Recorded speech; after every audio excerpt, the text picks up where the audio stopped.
organ donation exhibition here. It's virtual, online, starting in about 5 minutes. Oh, it's not. No, it's all online. Oh, okay. All right. Sorry. You know, can we speak to the person who's in charge of exhibits here? I'm the contract curator that put this on, but I don't work for the museum and no one is here with me. Okay, you don't have any name or phone number or anything? Not off the top of my head. If you go on the website for the museum, there'll be some contact information. Okay. And I want to see the Mandela exhibit. Now, is that going to be shown here, or is it going to show at the big museum? It's open right now, but not open public. Oh, okay, not here. No. Okay. You're welcome. Hello, everyone. We see you coming into our opening night. Thank you so much. We're going to give it a couple of more minutes just to let everyone get checked in. So just hang tight, hang in there with us. Thank you.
Come on.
Good evening. My name is Dr. Robert M. Davis. Most of my friends and colleagues call me Dr. Burt, and I serve as the president and CEO of America's Black Holocaust Museum here in the Bronzeville district of Milwaukee, Wisconsin. I am honored and humbled to be a partner with Versity in hosting an inaugural exhibit in our museum, one of our galleries, although we are not open to the public.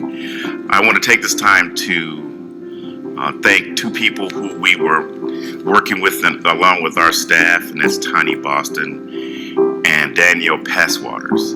They were critical in creating an exhibit, and it's always wonderful to participate in exhibits where people sit around a table or over dinner talking about a concept, and then it becomes a programmatic reality. It's really important for me to emphasize a couple of things around why we believe this is such an important endeavor. Number one, as you can imagine, because of a lot that is happening in the world today, the education around healthcare disparities, especially with brown and black people, is at the top of everyone's list, especially those who are in the medical profession. So because of that, I think this is a very appropriate time to talk about something that people have been a little uneasy in, or just have the lack of understanding, and that is tissue and organ donation. Now, I also want to give thanks to colleges and fraternities, HBCUs, fraternities and sororities, which we call the Divine Nine, of which I am a member of one, Alpha Phi Alpha. So I'd like to mention actually the name of the exhibit, which is the Ultimate Bond Art Exhibit, an exploration of organ and tissue donation throughout the reflections of the Divine Nine and the multimedia artwork of local African American artists. This is also a wonderful connection, because not only are we giving and illustrating correct information about organ and tissue donation, but then they had the foresight to include local artists as they then emphasize and accentuate these very well done exhibits. Don't be inhibited by the virtual setting tonight. It's unfortunate that you can't visit the museum yet, because once again, we're not open to the public. But I'd like for you to consider the fact that what the information is more important rather than the venue at this particular time. It is still timely that we have these conversations. And so you will be educated about that in a very insightful and immersive way with many of the exhibits that are here at the museum. And we look forward to seeing you again, because this is just the beginning of a partnership between America's Black Holocaust Museum and Versity. So please enjoy and have a great evening.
So greetings, everyone. Thank you, Dr. Davis, for that warm and thoughtful welcome. And again, greetings to everyone joining via Zoom to share with us the exciting launch of LifeLine, the Ultimate Bond Art Exhibition. I am Tani Boston, the Community Outreach Manager at Versity Blood Center of Wisconsin. And let me just start by saying that this exhibition has been a labor of love.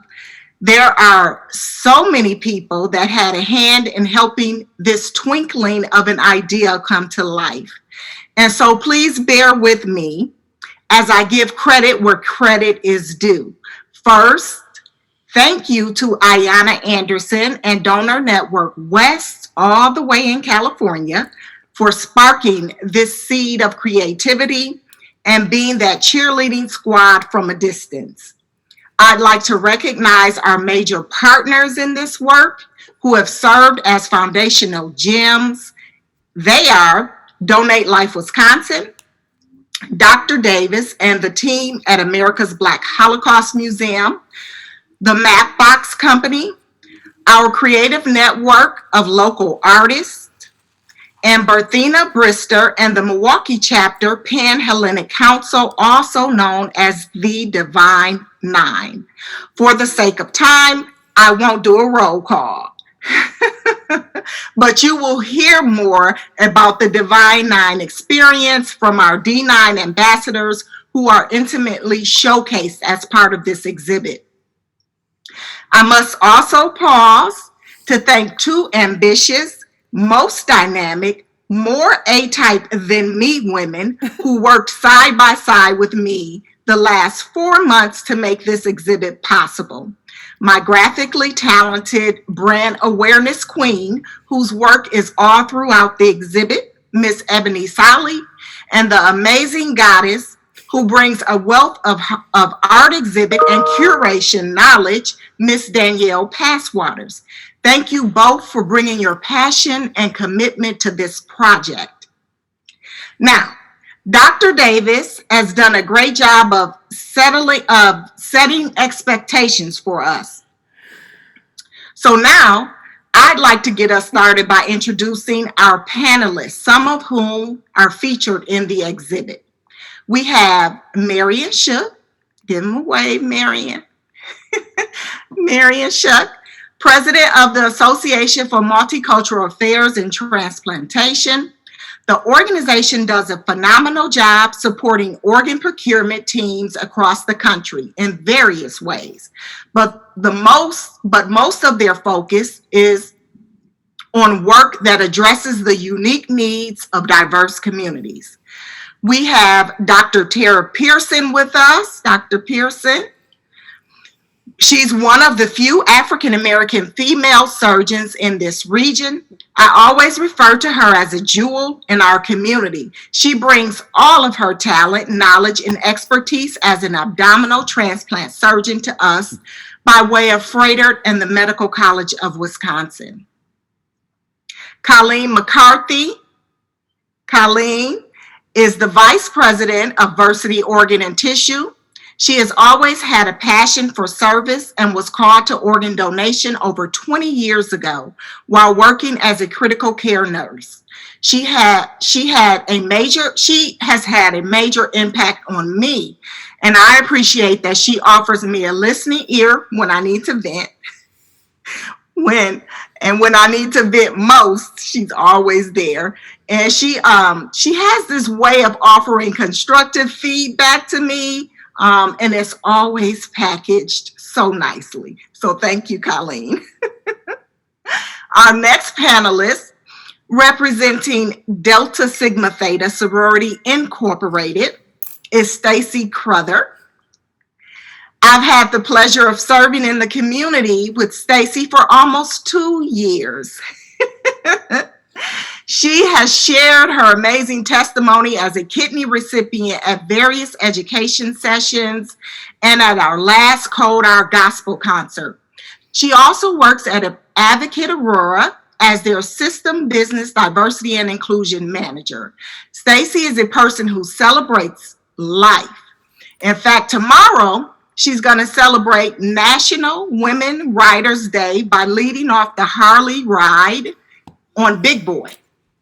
That's what she calls her Harley bike, y'all.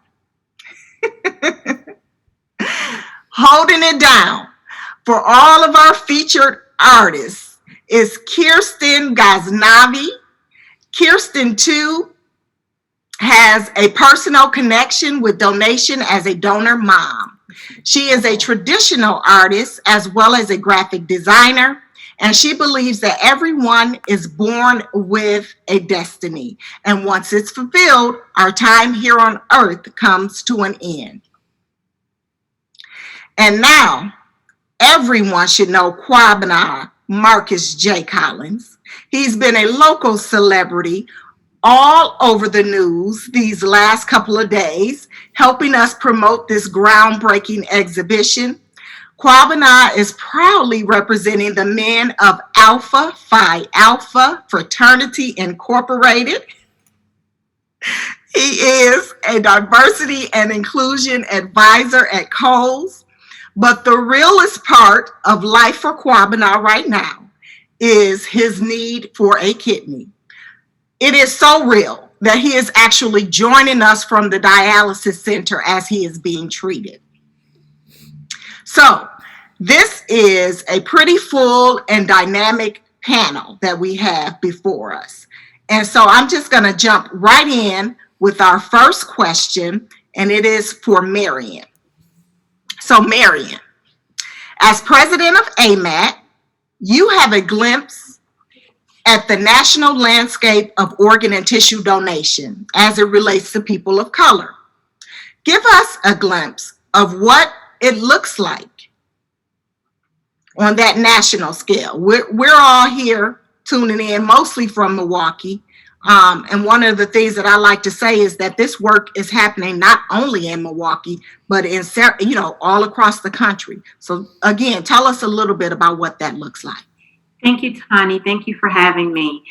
You're absolutely right. AMAT is responsible for, really supporting and promoting education and awareness, creating that conversation for OPOs who don't know what it's like to work with marginalized communities, the Black and Brown community.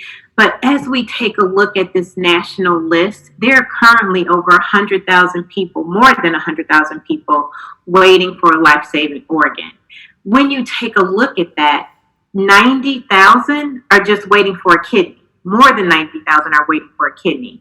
And so when you take a look at that list, here's the key thing. 29% of those folks that are waiting for a life-saving organ are African American. Another 20% are Hispanics. And then another 11% are Asian. So right there, you have more than 50% of the people on the waiting list are people of color, communities of color.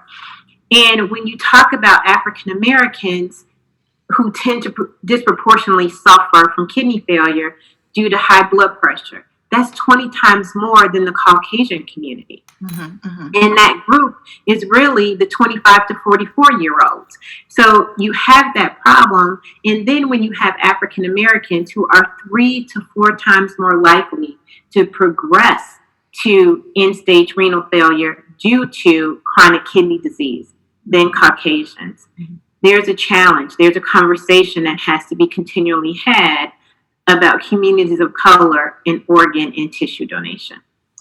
Thank you. Thank you for sharing that. So I heard you mention that age group of, you said 25 to 34? 25 to 44. 25 to 44. So in your experience, what are some of the best ways to reach out to that group? Well, I think all ways are good. But as you talk about the national landscape, there are folks that are doing really, really good things. You're doing great things with this Black Holocaust Museum in your exhibit. As you mentioned, Ayanna Anderson in Donor Network West in California. I'm actually at the OPO in Chicago. We have one of the highest authorization rates for communities of color. And for the last 3 years, we've had more donors who have been of color. So this education and outreach is just so important. No matter how you do it, it's all good. Good. Thank you. Thank you so much. And so let's talk a little bit about the transplant process of this. So how would you say that the transplant process is effective when an organ donor and recipient are of the same ethnicity? You know, I get that question all the time, and I want people to understand, because donation is donation, before I give you the sort of definition for why we do what we do. Donation is donation. That means anybody can give to anybody.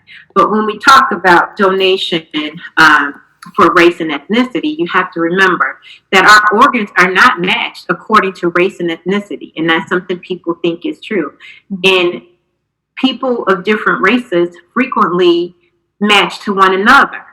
And all individuals who are waiting for an organ transplant will have a better chance of receiving one if there are large numbers of donors from their racial, ethnic background, and that's because it's compatible blood types, tissue markers, critical qualities that are necessary for donor-recipient matching. And so when you take a look at that, you're more likely to find a matching donor among a member of your own same ethnicity. And so the challenge is we need to have a greater diversity of donors, right? We need to have everyone participate in the donation process the same.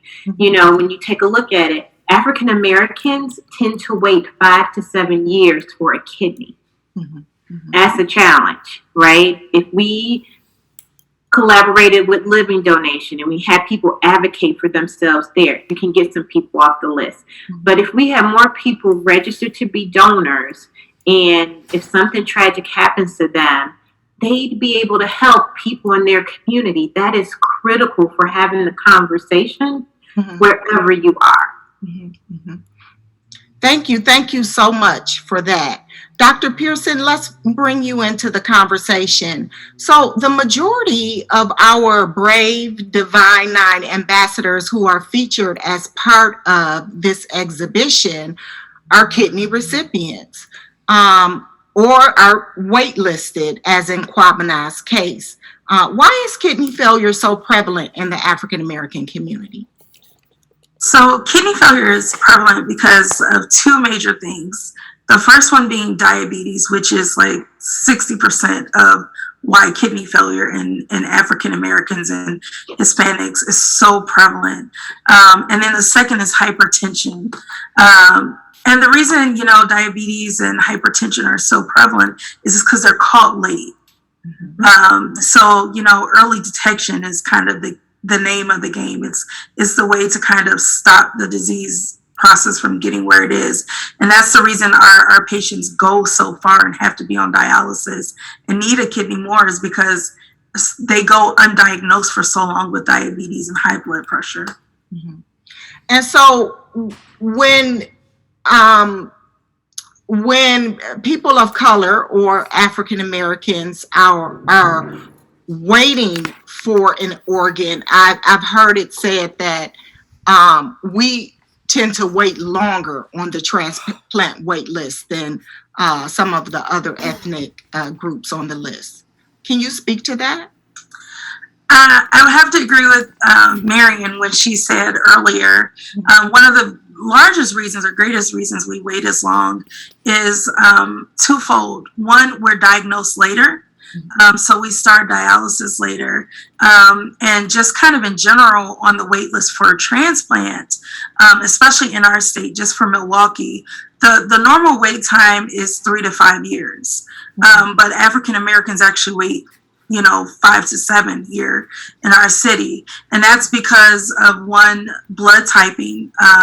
So there aren't enough African American donors. Two is we have antibodies that will make us a little bit harder to type for blood and match on the kidney list. And the reason that is because we wait so long, we also, when we present, are sicker. So we're more likely to get blood products in the hospital. We're more likely, especially for women, to have babies. All those things increase what we call antibodies. And those antibodies have to be matched for kidneys appropriately for you to match, to get a donor, to get an organ. And so in African Americans, we have that also kind of standing against us as well. So we present late, we have more antibodies, which make it harder to present, and that makes us wait longer, unfortunately. And so the treatment would be living donors. Living donors, and getting more diverse donors. More diverse donors, living donors, and for early detection. Early detection. Early detection and treatment. You beat me too. So, Colleen, I want to bring you into the conversation, and so we can talk a little bit more about what's happening locally, in our Milwaukee County. So those numbers we know are pretty much are the same as our national numbers. They reflect that there is a high number of people waiting, but there is a low number of African Americans who are actually joining the list as registered organ and tissue donors. Yeah, thank you, Tani. You're absolutely right. Our experience here in Milwaukee really mirrors the national experience as well. So on a smaller scale, the same experience here in Milwaukee. Our organ procurement organization provides donation services to southeastern Wisconsin. And within our service area, we track registration rates, and that helps us guide our outreach programs where we can dedicate resources for community development, which is everything that Tani leads for our program.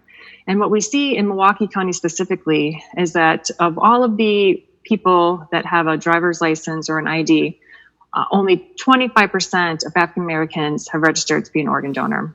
And you compare that with Caucasian rates, there's a significant difference. And so we see lower registration rates, but we also see when we meet with families who have experienced a devastating loss of their loved one, and when we are supporting families at the hospital bedside and offering donation as an option, we also see that the consent rates for donation are lower too.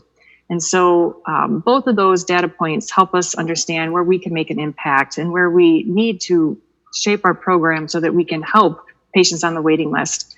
Dr. Kierston described that data, and so did Marian. So we have patients that are counting on us. And so in Milwaukee, we are responsible for figuring out how to do a better job to get people transplanted.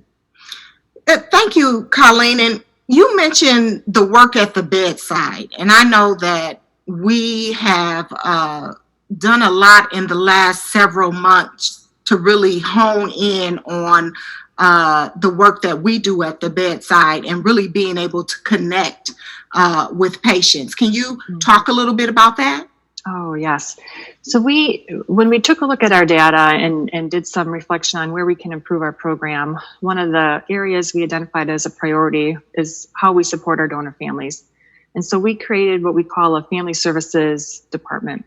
So we have dedicated family services coordinators that are there just solely to support that family during their loss. We have clinical coordinators that are there to manage the medical evaluation and to work with our medical director, all the clinical medical side, but we need somebody that's solely focused on that family. We need somebody to meet the family where they're at in their crisis and in their grief. And so our family services coordinators are people of color. We want to connect with the community. We want to look like the community. We need to be a more diverse organization. We need to look like the people that we serve. And so we made a very conscious effort to be intentional about changing our organization so that we can better serve our community. And so we have these family services coordinators that will spend as much time with the family as they need, that will help explain these complex medical terminology. When you're in grief and crisis, you don't hear a lot of that. You're just absorbed in that tremendous loss. And so these special coordinators are there for emotional support, to advocate for the donor and the donor family during this entire difficult process. Thank you, Colleen. Thank you so much for sharing that. I want to encourage people to put their questions in the chat. We have folks monitoring that, and we have a special part of this opening night that is dedicated to answering your questions. So please go ahead and do that. Right now, we're going to hear from each of our 8 ambassadors who are featured in the exhibition. So let's hear a little bit from them.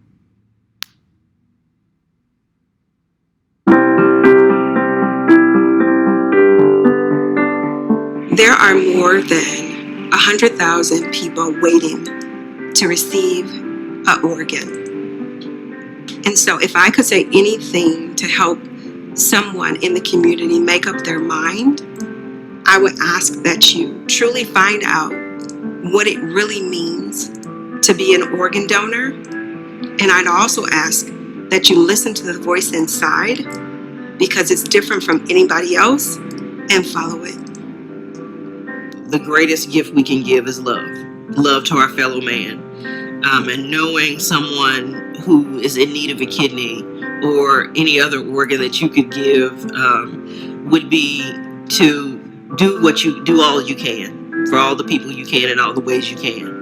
And if that is helping someone with having a second chance at life, that would be the most compelling thing I can tell you. I'm thankful every day that my donor's kidney was able to help save my life and give me a second chance at life. I was blessed, as I said, to get the kidney transplant.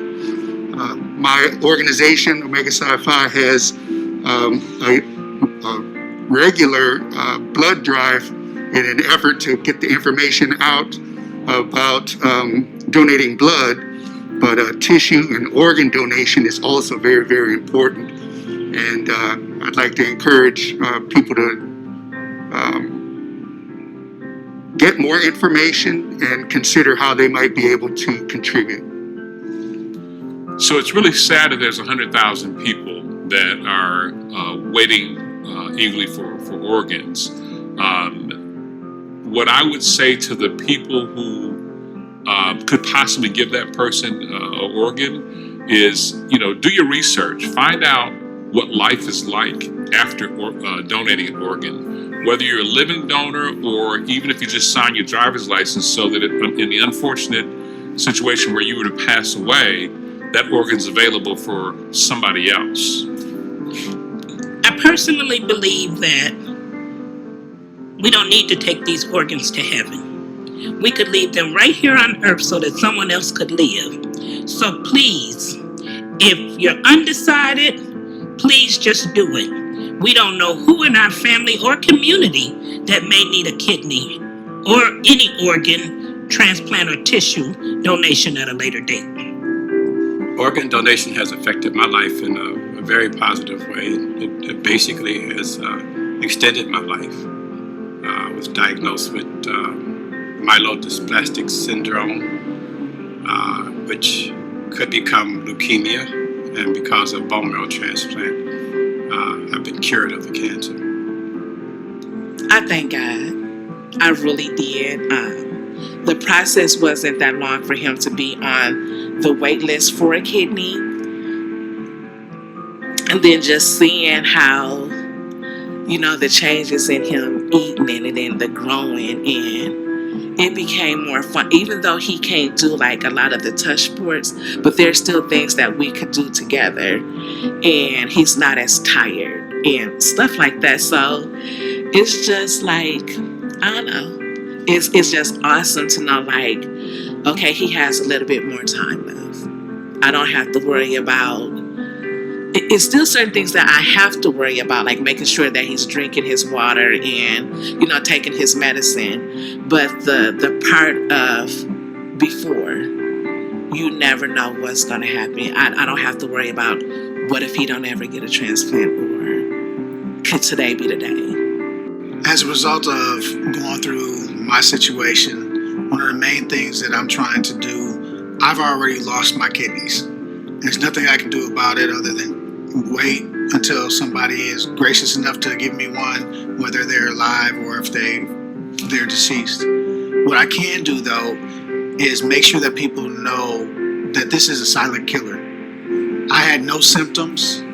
I had high blood pressure that was deathly high, and because as a man and as a black person, we were raised to just keep going and work through it. Go to the doctor, brothers, go to the doctor, get checked out. You may not have symptoms, but your body may be breaking down. Make sure you go every year to your annual reviews so that you can catch it before you end up in this seat.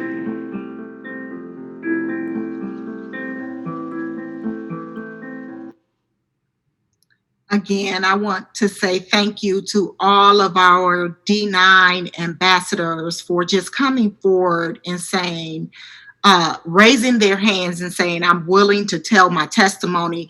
Oftentimes when I'm in the community, I hear things like, oh, organ donation, that doesn't affect Black people. I've heard people say that. And then I use myself for an example. Before I stepped into this role, I had not heard much about the importance of organ and tissue donation. And so I'm saying that to say, I've been to college, I've graduated high school, and, I've gone on and gotten a master's degree, and I have all this knowledge, but I didn't know about this. And so it's just not a common conversation in our families. And that's one of the things that I'm hoping that comes out of this event tonight and all of the education sessions that, we're in the community having, is that we're taking this conversation back and we're having it with our families and our friends. Right now, I want to talk a little bit to Stacy Crouther, again, who is a D9 ambassador in this project. And Stacy is the kidney recipient of a living donor. So Stacy, tell us, how has the gift of kidney transplant changed your life? Thank you for the question, Tani, and thank you to Barb Leopold, who changed my life forever. That was my living donor. That was a person who I was very hesitant in saying something about my need to anyone. But when you talk about how it's changed my life, you don't reflect the same way about your life and its meaning until you're looking at, like, can I really see the end of it? Just the opportunity to continue to be a wife, continue to be a mother, continue to be a part of my family, aware, actively engaged in the community, to continue to fill the roles and things I believe that God has called me to do. But what is it? How has it truly changed my life? It's forced me to grow. A topic like this, we didn't really talk about it, in our family, and that doesn't have to be. That was definitely a learning curve. So I would say the biggest way it's changed my life is it's given me all of those things and more. And then also it's allowed me to reflect. Some people don't have that opportunity. So, Stacy, we often hear about healthcare disparities. And I know that you work for a healthcare system. So I just, I thought it would be a good time to ask, based on your experience, can you share with us what these health disparities are? And what are some ways to counteract these disparities from both an individual and an organizational perspective? So health and healthcare disparities really refer to the differences in health and healthcare. And those differences are between groups. And sometimes they're attached to social, economic, and different things. But when you're looking at the disparity as it relates to organ and tissue donation, I think one of the good things we can do right now is one, acknowledge it. It's one thing that we don't do, and if we can't acknowledge it, we can't get better. So if we acknowledge, yes, there is a disparity with some of the information that's been shared today about the number of African Americans that are participating in organ and tissue donation, then look inwardly and say, what is it that I should know should this land on my doorstep? I think that's pretty important, getting educated so that you are responding to truth, not myths. So you truly understand what it's about, what it means, how to navigate. There have been some wonderful suggestions. As a healthcare system, that's what we want to do. We want to help people live well. We want to close those gaps. We want there to be health equity. So participating in conversations like this, having a seat at the table to raise the priority for things like this. As an organization, I believe Advocate Aurora Health is doing that. But individually, I think it's really important for us to really just sit down and have a family conversation. And if you would just allow me to share, I think it's better to be on this side of it, where you get to drive and you get to learn at your own pace versus being behind, a timeline and having to make such a critical decision in a haste. Excellent point. Excellent point. Thank you so much for that, Stacy. And now to Mr. Kobena hanging out over there. Kobena, bring people into your world. Tell us how you discovered your kidney failure and what it's like to live life on dialysis. Uh-oh. You there, Kobena?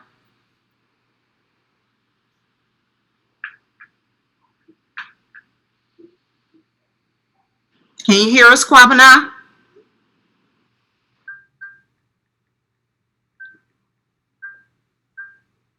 Oh, he might be having technical difficulties. So why don't we do this? Why don't we go to our artist introductions and try to get Kobena back on the Zoom with us. But I think it's a good time to hear from them. It is our pleasure to introduce the 2021 LifeLine The Ultimate Bond featured artists. Their encouraging depictions of survival give life to this exhibition through powerful multimedia presentations. Here, we have Brad Bernard and his acrylic and mixed media painting titled Redlined Donor. This is Rosy Petri and 3 of her fabric and stitch pieces from her series Thoughts and Prayers. Here we have Kierston Ghaznavi and her piece made of marker and pen on cardstock titled A Gift Eternal. This is Jerry Jordan and his oil on canvas painting titled Sharing Hope. Here we have Sherman Pitts and his digital work titled What a Miracle. This is Allison Ssali and her acrylic on canvas painting titled Per Connexionum Epidermis, or Connection via Epidermis. Here we have Allison Westbrook and his digital piece Exchange.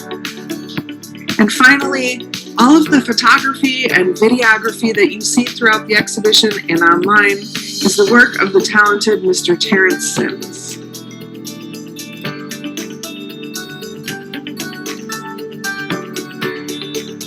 Brother of Omega Psi Phi Fraternity Incorporated. And so when I found out about this, I thought it would be a great opportunity to help bring awareness to my community, the African American community, for about the need for organ and tissue donation. So I just thought it would be just a great opportunity. I would say being a brother in Omega Psi Phi has been probably one of the best experiences of my life. next to having children and getting married and stuff like that, it's just been a huge experience for me. I pledged a long time ago, back in 1987, when I was 20 years old. And so it's been a part of my life ever since. Once you graduate from college, it doesn't end. A lot of frats, once you finish school, that bond dissolves and stuff. It's something you did in college. Whereas with my organization and most of the members of the other Divine Nine organizations, once you graduate, it's really just beginning, because you become part of the graduate chapters and you get involved you're more involved with the community. I didn't really know anything about organ donation, just lay it out. I didn't know a thing about it. And so I was doing some research and I learned a great deal. And, I learned about how there are so many African Americans who are waiting for a kidney transplant. And it's just a huge number. And so that's why I just kind of bring awareness to kidneys, and that's why I chose it. I will say the model for it is my daughter Matea, who just turned 17. And it was kind of difficult to get her to pose. It always is.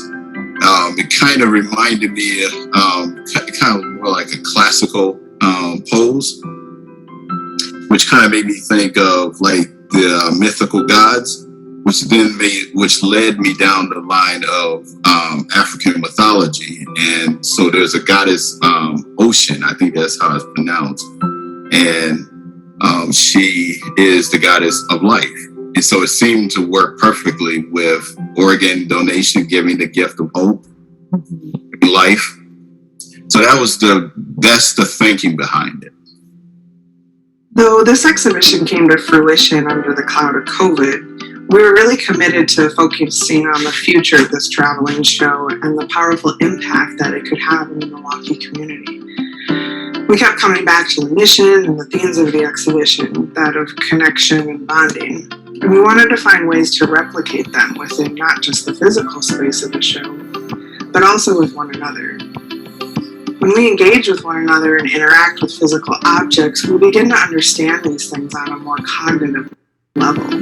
We start to really relate and connect, and that's a space where true understanding and growth can begin. Because this exhibition is launching virtually at America's Black Holocaust Museum, our first step towards ensuring this experience was for the exhibition to be scanned with a 360-degree camera and then uploaded digitally, providing a virtually interactive experience. With this platform, we were able to embed links for the visitors to click around and explore.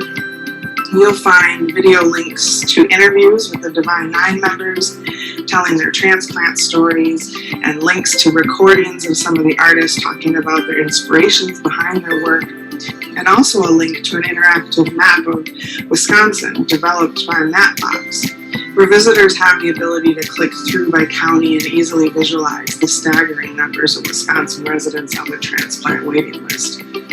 This interactive map is powered by data from the United Network for Organ Sharing, a federally monitored nonprofit that manages the U.S. organ transplantation system.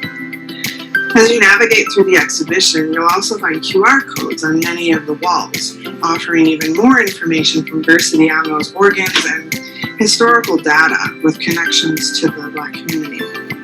And finally, we've designed a place on our microsite for visitors to share their own transplant stories and thoughts on the exhibition, offering an opportunity for this exhibition to continue to grow and evolve and connect our community members with one another. As we were planning for installation and layout, we were really trying to think creatively for ways to provide our visitors with meaningful physical experiences. In the end, we finalized on the design and installation of 3 main interactive pieces: the medicine cabinet, the digital map, and the myth versus fact board. The medicine cabinet helps to tell the story of what happens after your neighbor, friend, or family member receives a transplant. While they receive a second chance at life, they also inherit a daily routine of taking a battery of medication to keep their immune system from rejecting the transplanted organ. However, As the visitor walks up to the cabinet, it is their own reflection in the mirror that they see, leaving them to question their own potential future connections to organ transplantation. Our myth versus fact board is really one of my favorite pieces in the show, and it's meant to be a conduit for interactive communication, allowing for a two-way flow of information. We hope that it will encourage inquisitive minds and inspire truthful conversations that meet people where they are in their knowledge about organ donation.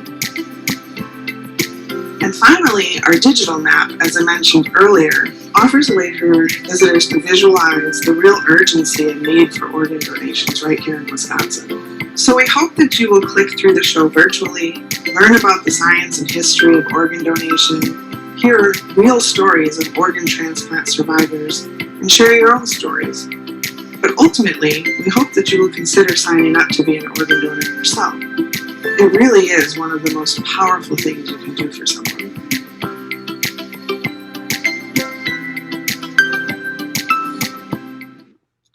Danielle, thank you so much for walking us through the exhibit and giving us some highlights. I thought that was amazing, and I hope you all feel the same.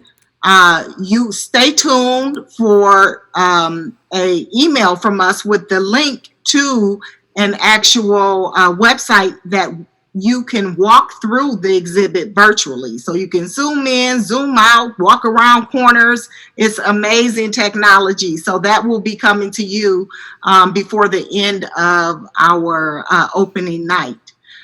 So I see we have Kobena back in the house with us. Sorry about that. Just Okay. before it was about to be my time, the internet decided it wanted to crash on me. That's okay. We're happy to have you back. So I was just asking you to bring us into your world a little bit. Tell us, what it's like to be on dialysis, and tell us how you discovered your kidney failure. Yeah, so it was just a regular day. I had got up at 5 o'clock in the morning and worked out, and I had a dentist appointment that day. And as a part of the practice for this particular dentist office, they took the blood pressure. And once they took the blood pressure, they didn't tell me exactly what was going on, but they started looking at me and asking me, do you feel okay? And my response was, I feel fine. My tooth hurts.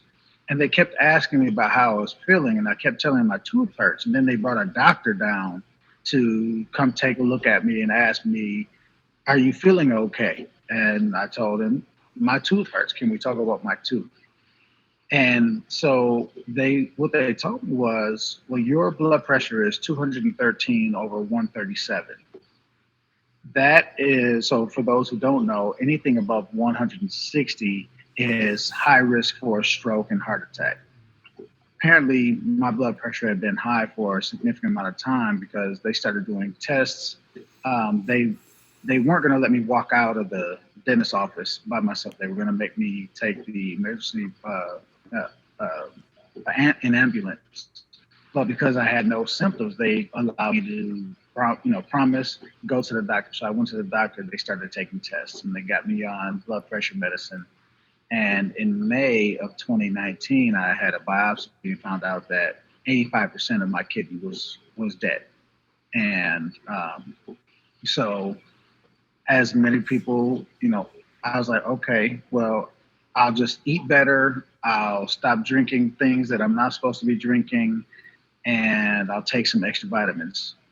In August of 2019, I was throwing up so much because my body was rejecting itself because of all the toxins that my eyes had busted all the blood vessels in my eyes. So my eyes were completely red, full of blood.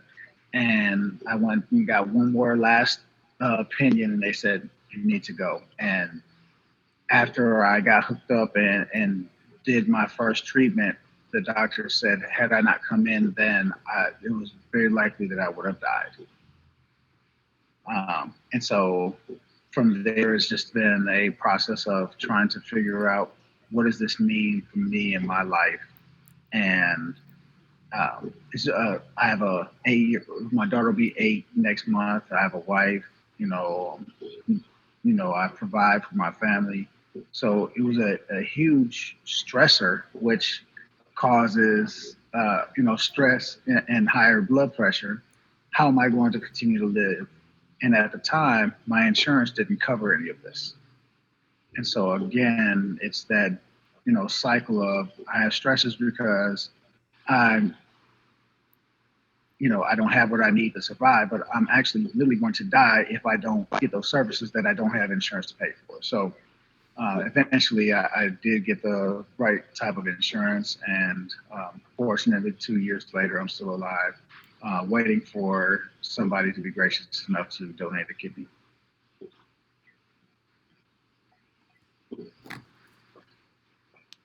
Wow, thank you for sharing that amazing testimony. So seeing, we're looking at you right there in the dialysis center receiving your treatment.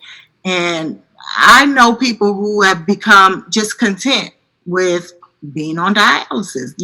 They're okay with that. What for you personally made you want to share your story? And one of the things that I heard you say is you don't want other people to find themselves in your predicament. Absolutely. I think, again, as I said, my kidney's gone. Both of them are gone. That was one of my questions. Like, so I have two of them, right? I should be okay. I have an extra. That's when I found out when you have kidney failure, it's not just one of them, they're both gone. Mm-hmm. And so for me, many of my friends, or people in my community, we work hard, and we there's always the suck it up attitude. We just have to make this happen. We keep going. And men in particular do that more than women. We don't go to the doctors.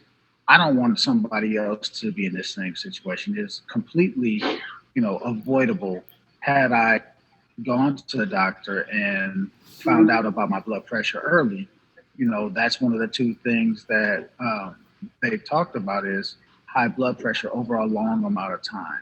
Mm-hmm. So if you catch it, you can avoid it, mm-hmm. or at least prolong it, mm-hmm. and make some lifestyle changes. So I encourage people to monitor the things that you're doing. Most of the time we know we should be doing what we're doing, mm-hmm. but we figure, well, I'm all right. I don't feel bad. So, I'll keep on doing this until I start feeling bad. Don't believe your own hype. Go out there, go to the doctor, get checked out, and avoid having to be sitting here for 15 hours a week. It's a part-time job. I miss so much time with my daughter. My daughter, now she's kind of accustomed to it, but it's a sad feeling to know that when I get ready to go, my daughter says, "Daddy, you on your way to dialysis? Mm-hmm. I'll see you tomorrow." Mm-hmm. So when I get home, I don't even get to see my own daughter.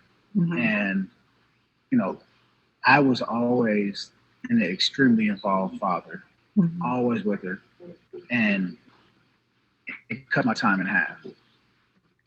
Wow. So it affects her. She has to deal with that. Mm-hmm. Mm-hmm. Mm-hmm.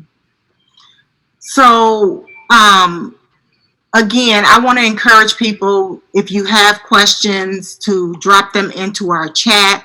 But Kobena, you talked about your daughter, and I want to make sure that we get to Kierston, who is our artist on the panel, and she is actually a donor mom. So Kierston, tell us a little bit about your experience with organ donation. Okay, hi, I'm Kierston. Nice to meet you guys. My daughter, I have a picture of her, Amaya. She was 6 weeks old when she passed away, and she became an organ donor. I can tell a little bit about our story of donation together. The year before, I had a late-term miscarriage. So at about 19 weeks, I lost the baby. And so that's when I learned that I had something called incompetent cervix. So if I were to get pregnant again, I'd have to be on bed rest. And that was the case with Amaya. At 20 weeks pregnant, I was hospitalized on bed rest for the rest of the pregnancy, basically. So we were just worried that she would be born too soon and that there would be complications in that regard, which luckily there were not. She was born healthy, 8 pounds, 15 ounces, so very healthy baby. She was okay and normal. There were no issues until the day she turned 5 weeks old. She wasn't opening her eyes fully and kind of not eating and just not herself. So we took her to the emergency room. They immediately intubated her and we went to Children's Hospital right away. At that point, we learned that she had group B strep, which led to meningitis.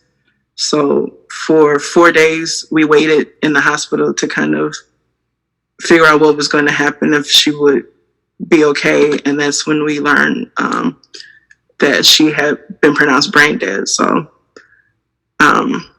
at that point, that's when I also didn't really know much about organ donation at that time. It wasn't something that I thought would even be an option in this situation. But they talked to us about it. And for me, it was not that hard of a decision because we had spent so many days waiting to hear, what would happen with our child. So I knew as a mother that there was definitely another mother somewhere that was going through the same thing.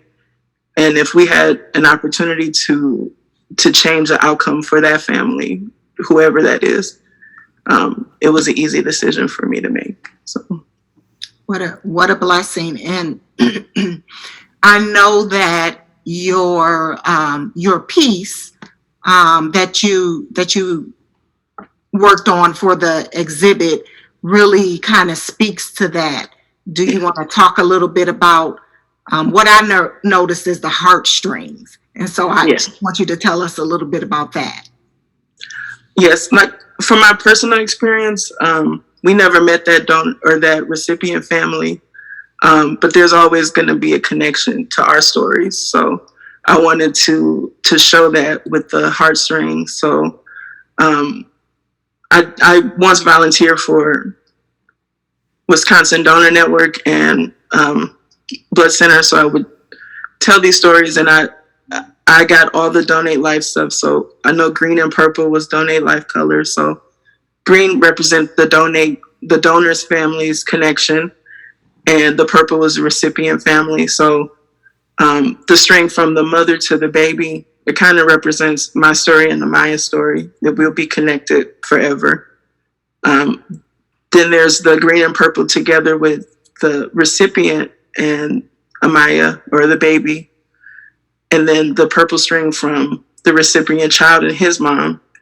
And then the green and purple together for the moms.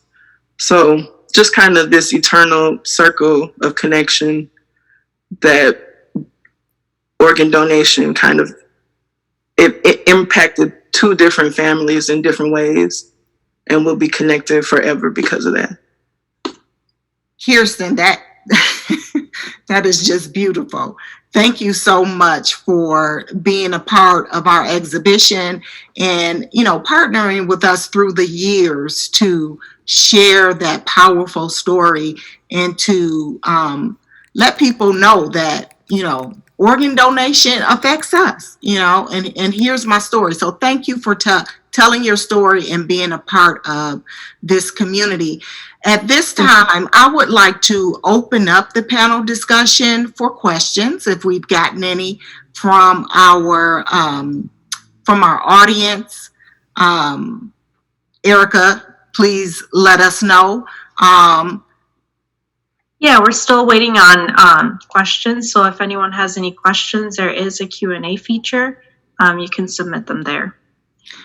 And as we give it a couple of minutes, I thought it would be a good idea, really probably, to share and talk about some of the myths. I feel like if we don't address them here, where we can counteract those myths with truth, then we might not get the opportunity So I know the one that I hear a lot is there, you know, if I sign my driver's license or if I register to be an organ donor and something happens to me, they're not going to save my life because they're going to want to take my organs and give them to someone who's white. I'm sure we're all nodding, so I'm sure we have heard that. Connie, can I just share? Mm-hmm. Can I share? I want to say I've worked for an OPO for 12 years.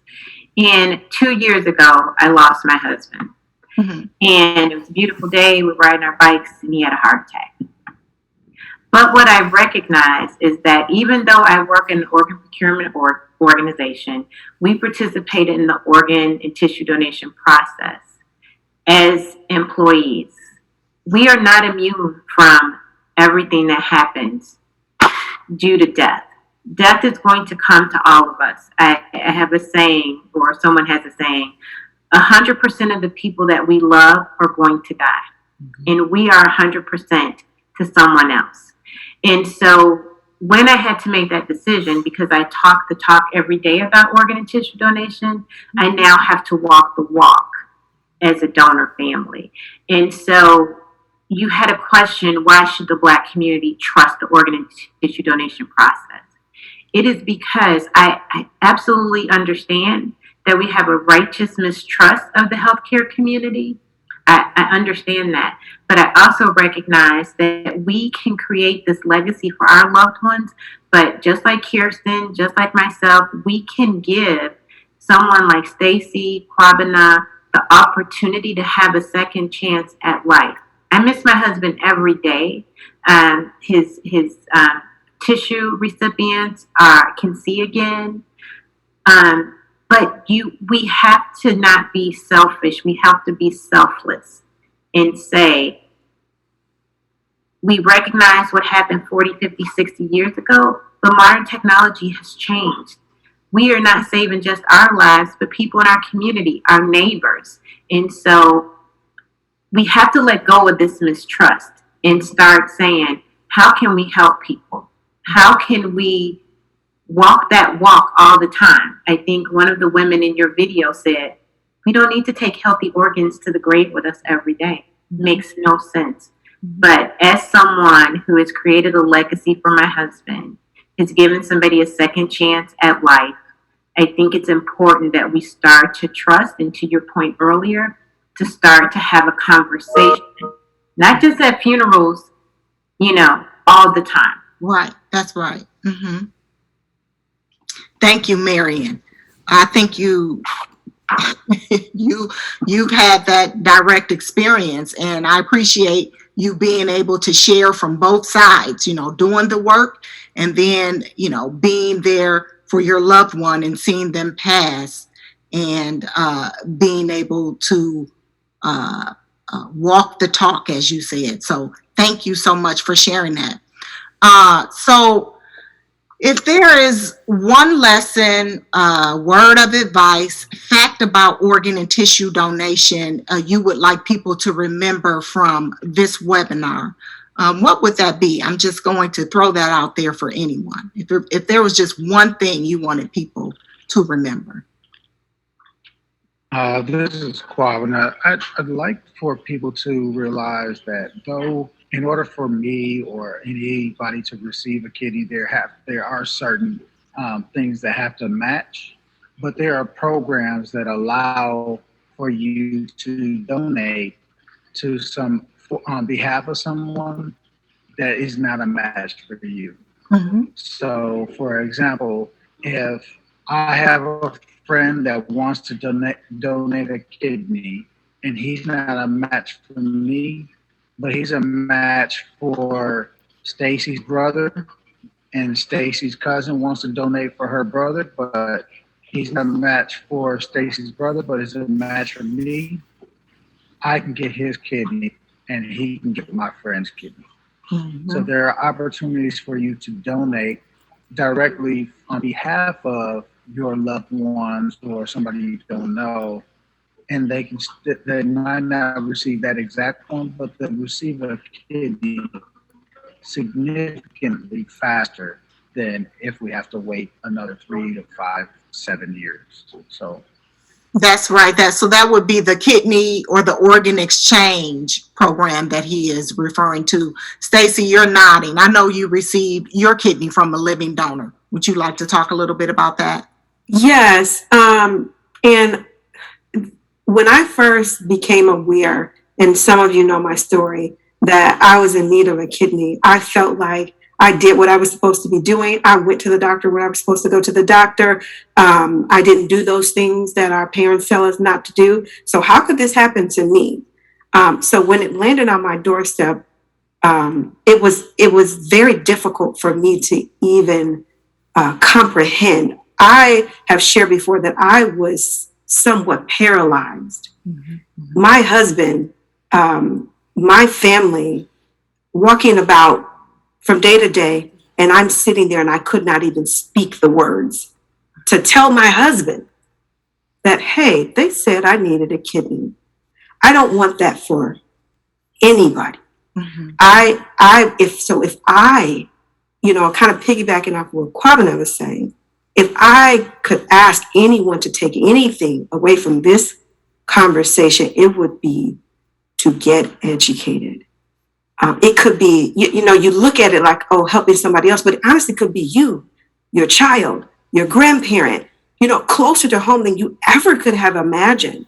But not being able to just have a conversation is crippling. So if I could encourage you, or if I could invite you to do anything, please, please, please, please do that so that you and your family can at least have a conversation. Thank you so much. Stacy, go ahead. Who is that? Marion? Go ahead. I would add a takeaway is not to be afraid to have a conversation with folks who are in need of a kidney or a liver, because I'm in the same situation with Kobena. My brother just recently got added to the organ donation registry list. And it's because he's 20 years medical mistrust, hadn't been to the doctor in 20 years, undiagnosed hypertension. But he has me and my twin sister who are going to be tested for him. As a community of color, we don't advocate for ourselves with our friends and families for living donation. And I think that is something that you cannot be able to have, cannot be afraid to have a conversation about living donation, deceased donation, and again, the paired exchange. Tani, there is a question that kind of goes with the conversation that we're having in the chat. Mm-hmm. Is there something specific or a test you should ask your doctor about your kidneys?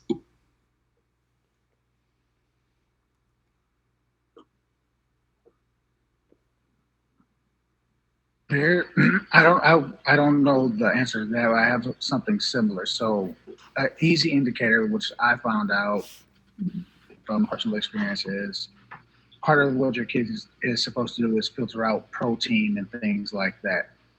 If you have protein in your urine, which you can see that visibly, if after you use the bathroom and there's a lot of bubbles in the toilet, and you walk away, wash your hands, come back, and there's still a lot of bubbles in there, you might have protein in your urine, which means that your kidney is not functioning the way that it is. That is a possibility. It's not a guarantee that that's what's going on, but that could be an indicator for you to say, maybe I need to go get checked out.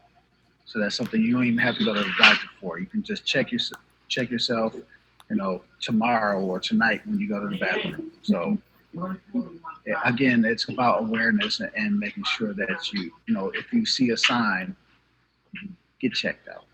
Yeah, it's also your panel. Yeah, I was gonna say you have a standard annual blood work that sometimes you have your appointment and then they trust that you're gonna go after you leave the appointment and go get it, and some do and some don't. That thing matters. That thing matters. I would also encourage, you sometimes get the after visit summary, and you also have the online healthcare sites that allow you to see your appointments, see your test results. I never looked at that. After I had this experience, to know how simple it was at the time to go in and look at some of the tests, there were big words. I didn't know what they meant, but there was a button that said a graph, and I clicked the button, and I could see at one point a test result was here, and another point the test result was there. That is a question I should be asking. Hey, doc, is that okay? Hey, doc, what does that mean? So just being more proactive in your care. And if you don't understand it, or if you don't have access to the computer, or if you're not tech savvy, we have some folks, your nephew, grandchild, grandson that can help you. But we have some things that are at our disposal that can help us to be a little bit more informed about what's going on with our health. The last thing I would just add would be, sometimes we're very conditioned to hear about hypertension and diabetes, that's in our family. But it's those chronic illnesses that lead to other things that we don't talk very much about. So I think if you can ask some more questions of your healthcare provider, if you're seeing one, and they should be able to help you understand what those results are saying. Yeah, thank you, Stacy. Colleen, did you want to add? Yeah, I'd like to share the takeaway that I hope people think about. In the big scheme of things, donation is a very, very rare opportunity. So across the country, there are almost 3 million deaths on an annual basis. But last year, there was only 13,000 deceased organ donors. So it really is a very rare and precious opportunity. So even just one more person saying yes to donation, one more person adding their name to the registry can help up to 8 people. And I'm so compelled looking at Kobena sitting in a dialysis chair and how challenging and difficult that is for his family. Just one more person to say yes, one more person to sign that registry. So every opportunity is so precious and so meaningful. So that would be my takeaway, is to just understand what a rare opportunity donation really is. And I'll just follow up and say that in Wisconsin, you can register online at donatelifewisconsin.org. Again, that is donatelifewisconsin.org. And I believe we all know that you can register at the DMV as well when you're going in to renew your driver's license or get your license for the first time. I want to make sure that we get to, in our last 10 minutes, the 2 questions that we have. One is, what is the percentage of donors who live with 1 kidney after donating a kidney? That's very specific. I don't know if we have the answer to that question, but I do know that donating a kidney, you can live just fine with that 1 kidney, a very healthy life. So does anyone want to speak to that? Does anyone have those specific numbers? That is something we can certainly follow up with on our website. Tani, I don't have the specific number, but what I will say, even if you have 1 kidney and you become selfless and you donate a kidney to someone, you automatically, if something were to happen to you, go to the top of the list for someone to get an organ.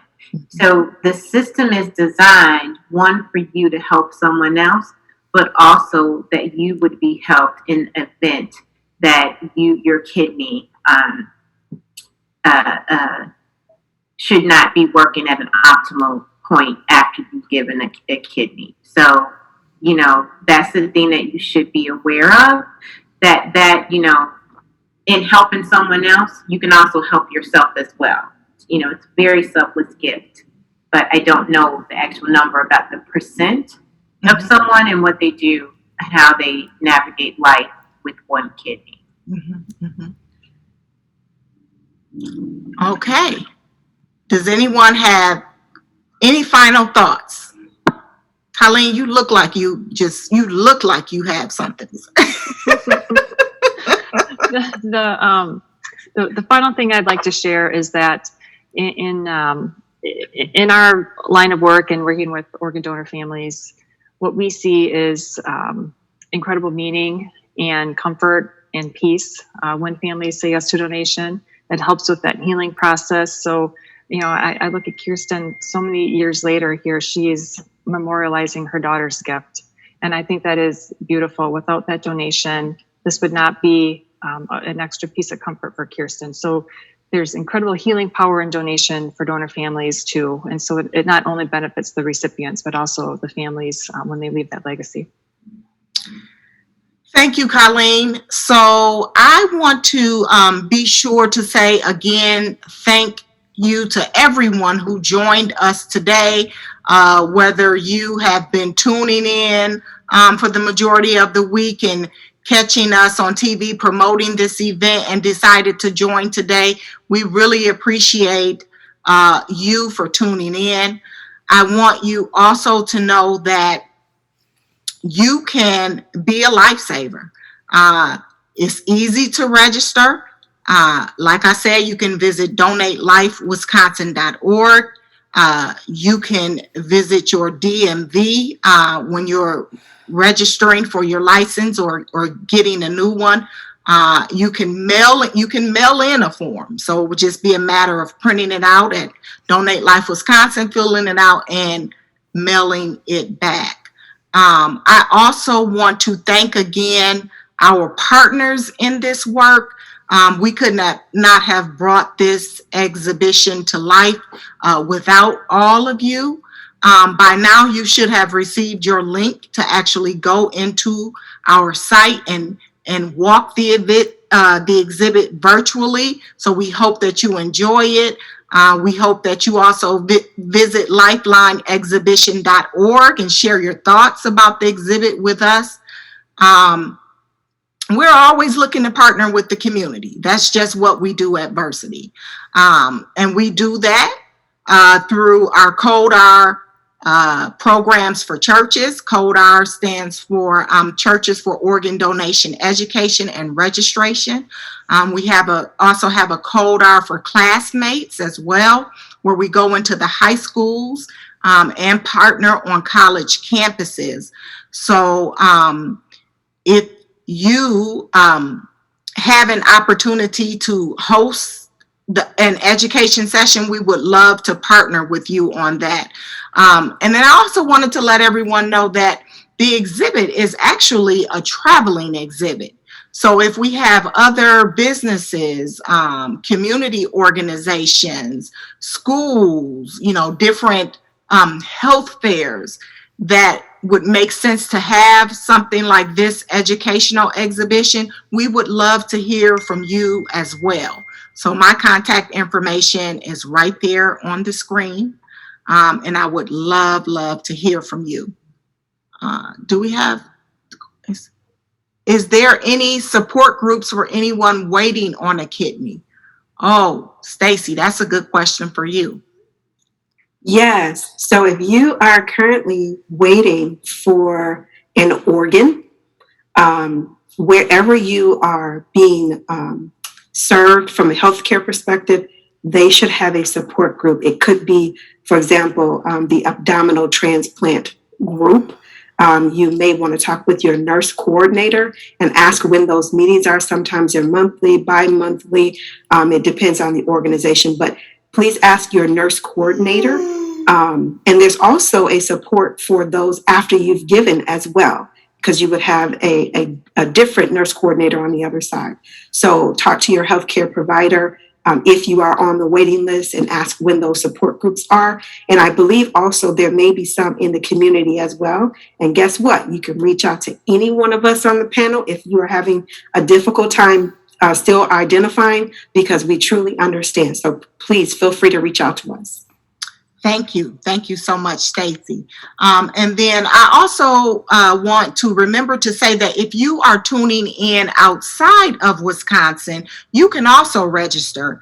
We have a national registry. It is registerme.org. Again, registerme.org. You can go there and register if you are outside of Wisconsin.